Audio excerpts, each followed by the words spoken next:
Hello, everyone. Happy Saturday. I am Lirio Covey, Dr. Lirio Covey. I am speaking to you from New York.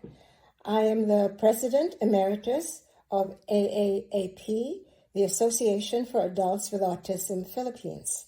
Thank you for asking me. Thank you to Joe Palomares, who invited me to join you in this webinar. The topic that I understand you want me to talk about is challenges met by parents of persons with autism. I would like to speak to two challenges that I have very strong memories of. The first one has to do with challenges when my son Michael was a young man, less than 12 years old, I would say, at the time. Incidentally, Michael is now an adult. He is 42 years old. That challenge referred to his behavior whenever we made trips overseas by plane to the Philippines from New York. It's a long ride, as you may know. At that time, there was no direct flight to Manila from New York, so we had to take flights that always had a changeover in one of the cities in Asia. So it really took about 24 hours from the time we left JFK in New York to the time we arrived in Manila. And one layover, as I said, in one of the cities. The challenge was not so much Michael's behavior during the trip. And that was because we made sure he had something to do, that he was busy during the trip. And to keep him busy, I made sure he had books, magazines that he liked, and most importantly, he had a device, a game device, whether it was a Nintendo, one of those handheld computer devices.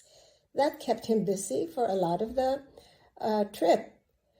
And the rest, when he was not doing that, he was asleep. So that was good.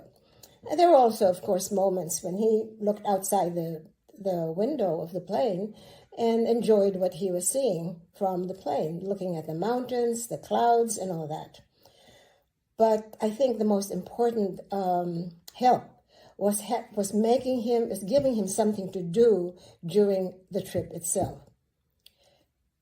And then we, of course, landed in one of the changeover cities. Well, same thing.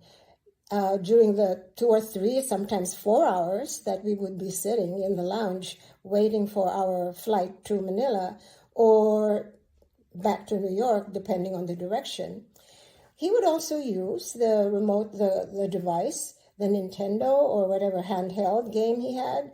He would use that. But also, we took a walk around the airport, and that was very good.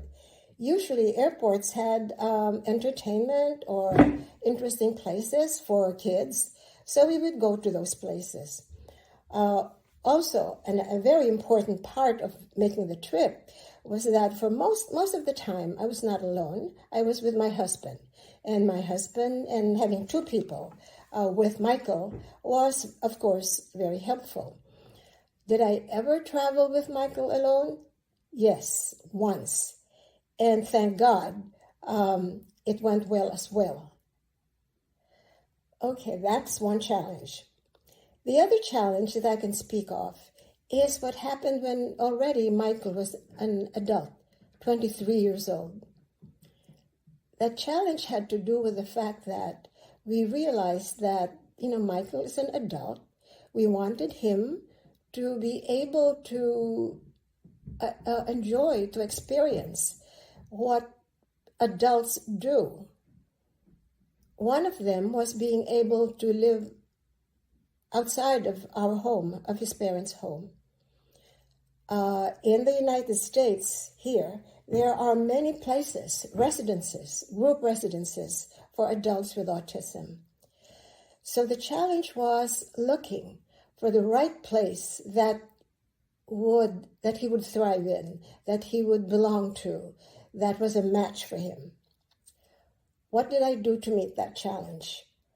First of all, I contacted the New York State organization that supervised the matter of group residences for adults with autism. I contacted them, asked them for the different facilities that I could look into that would match Michael's age, skills, physical abilities, and level of functioning. They gave me 3 places. So I went to those 3 places, visited the homes themselves, talked to the staff. After seeing the 3 places, I came to the conclusion that 2 were good candidates. So I went to one of them, and what did I see? I saw that there were kind of more people, more residents than I wanted to, that Michael would be living with. And although the home itself was very nice, it was, I didn't like the fact that it was too near the road, that there was a lot of traffic, so that I didn't think was a very safe place. The other home that I went to was much better. It was more in the suburbs. You had the traffic around the area was not a lot, so it was quiet. And there were only 5 other young men who would live with Michael at that house.